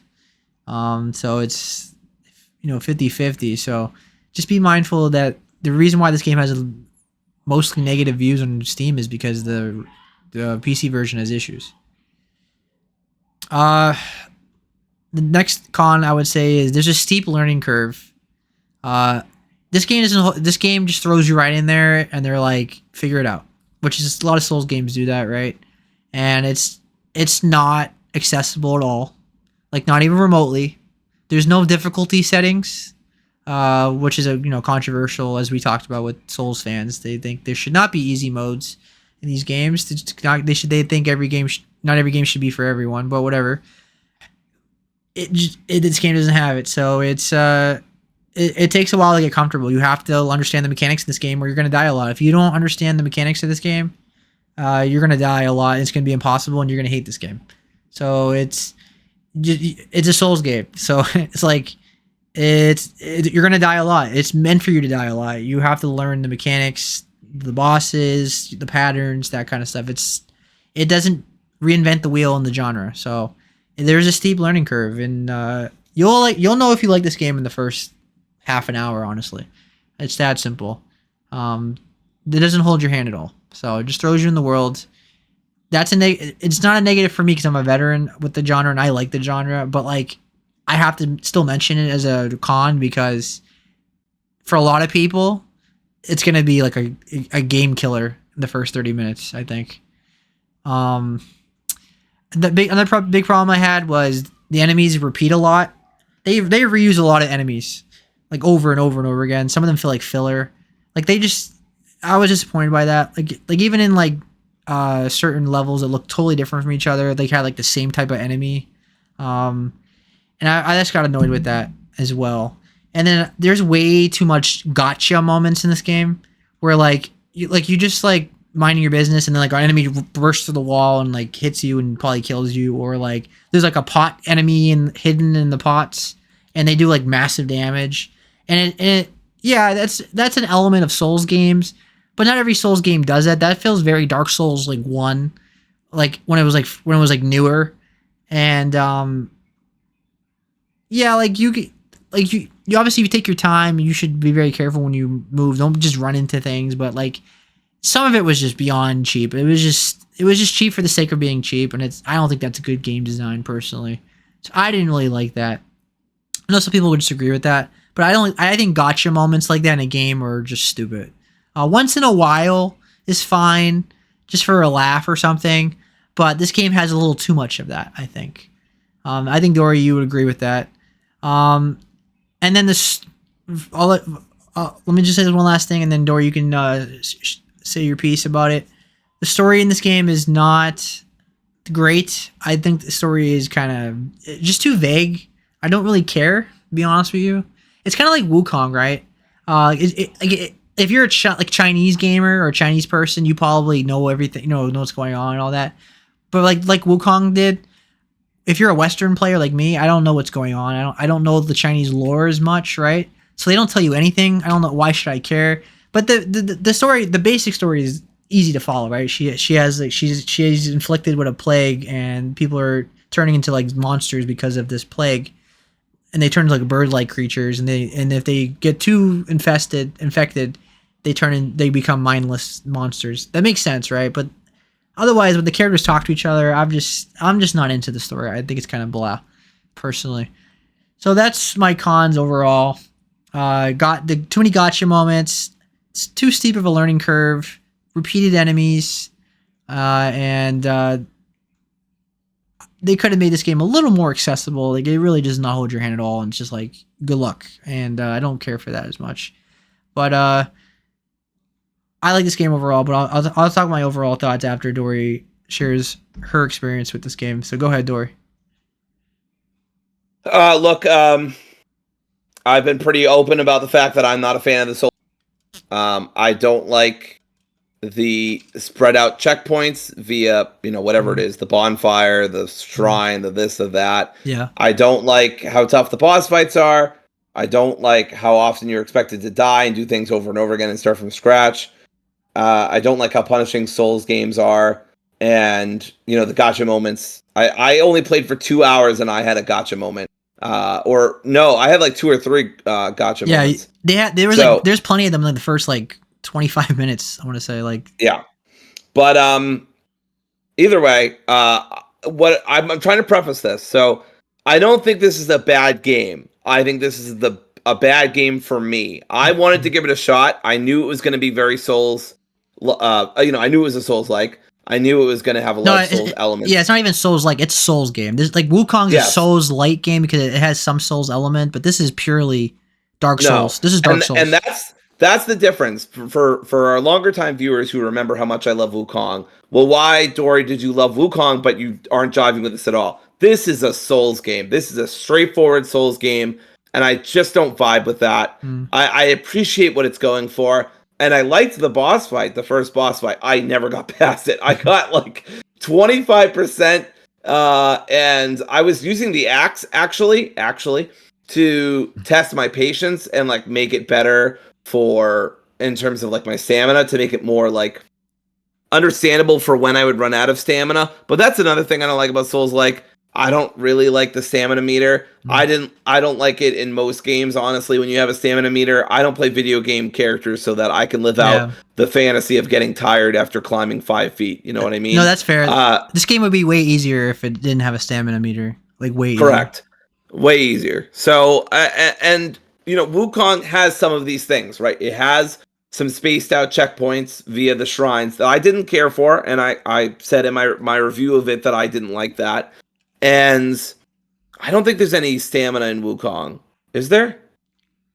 I want to say there was, but okay, but maybe there was. I don't think it was as punishing as this game. It was not as punishing, and I think that was the difference. Because this was my issue with Kazan. Remember the game that came out this year was the stamina meter was really punishing in that game as well. Like, you lost your stamina really easy, and if you lost your stamina, but you can increase your stamina through the foundation skill tree. You can, but it's still it's the same issue though. Like, sure. Because the big problem I have with this game as well, I forgot to mention this, is there's bosses that have way too many overly designed attacks where like you're dodging for like 30 seconds. It feels like you barely get a hit in because they're just doing this whole like 30-second move set, and there's like way too much of that sometimes with some bosses. Like, they're over-tuned, over-designed, in my opinion. Yeah, I don't remember stamina being a big problem for me in Wukong.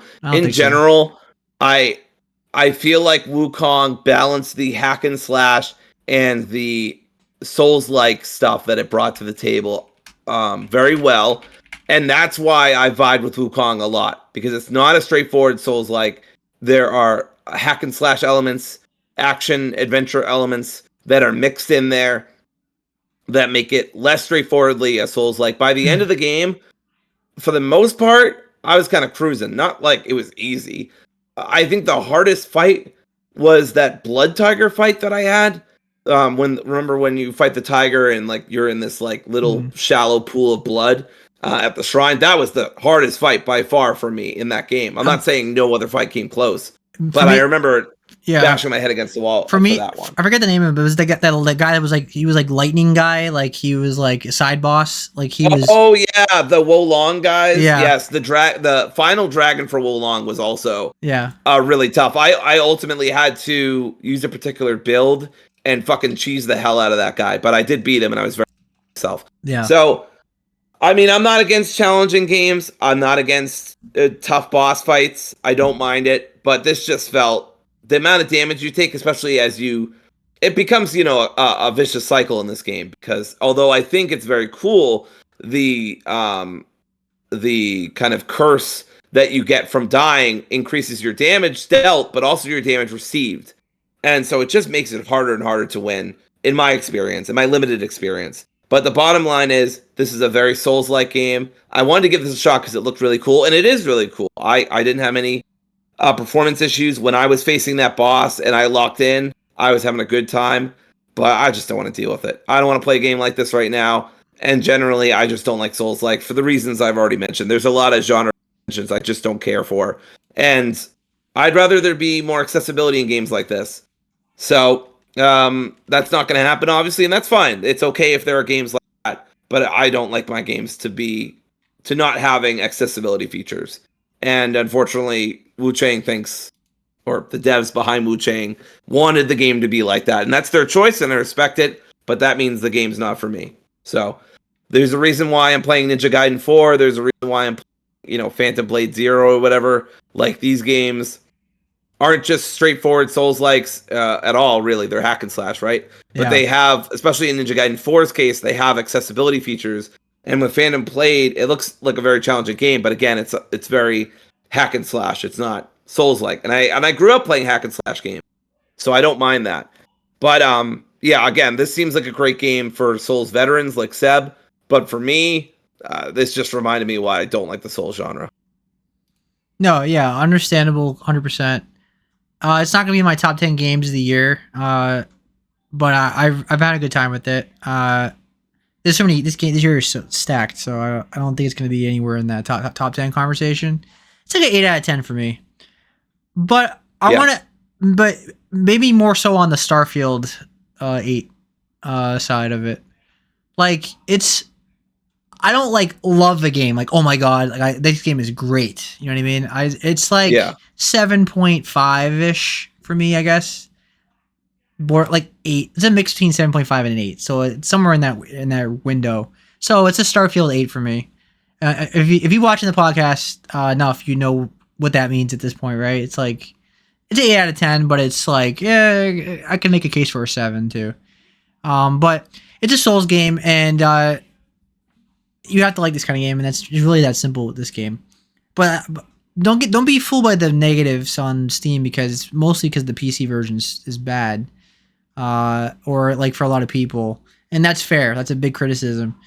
I can only talk about my own experience. I haven't had any issues after I tinkered with some stuff, but like I didn't have to do that much tinkering. It took like 5 minutes, and it's a Starfield 8 out of 10 or 8 out of 10. And it's a good game. It's just my issue with this game also is just the general is just. I think there's too many games like this. I think there's too many Souls games. It's becoming oversaturated, the market. And I think at some point people are going to get sick of like these kind of games in terms of like the overly difficult ones. Because obviously there's other Souls games that are way more accessible and forgiving and better with checkpoints and things like that. They don't like the whole idea of making you run all the way back and have to kill everything over again is like very old school, but they still do it. But there's better games in the genre to get into, or if you really want to play a Souls game. But it's so specific to people. Like it's so subjective to people. So it's 8 out of 10 for me, but for other people it's gonna be a skip, or you're just not gonna like it. Like Dory, right? Like you have to like this kind of game. So I'm like 7.5 and 8. So play it on Game Pass. You have nothing to lose if you have Game Pass, right? I can't recommend buying it if you have. But I think at this point, Souls have been around for so long now that like you should know if you like Souls games or not, right? So if you're on the fence, I would tell you no. Like you know if you like Souls games by this point. So if you're on the fence, just wait. Or skip. If you know you like Souls games and you're a veteran, you played a lot of them, then yeah, this game is going to appeal to you. So it's a very specific audience, and then the negative reviews, it makes total sense to me. I think this game has a 75 on Metacritic. I want to say, is that right? Yeah, that sounds right. Yeah, 75. 75. It has a 6.9 user score. So I think my review lines up with the overall consensus with critics, I think. So Starfield 8 is like 70, like a 75, right? Yeah. So yeah. All right. And that concludes our show.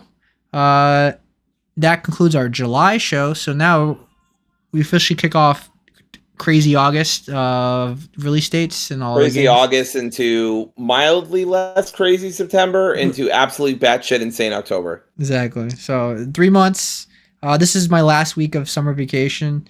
School. Oh wow, really already? School doesn't start until August 11th, but I have to get. But pre-week is in 2 weeks, so I have to set everything up and meetings. You mean August 11th? Wait, what did I say? I think you said July 11th. Oh my bad. August 11th, and then but I have like pre-week before that, so work really starts for me like August 4th. All right.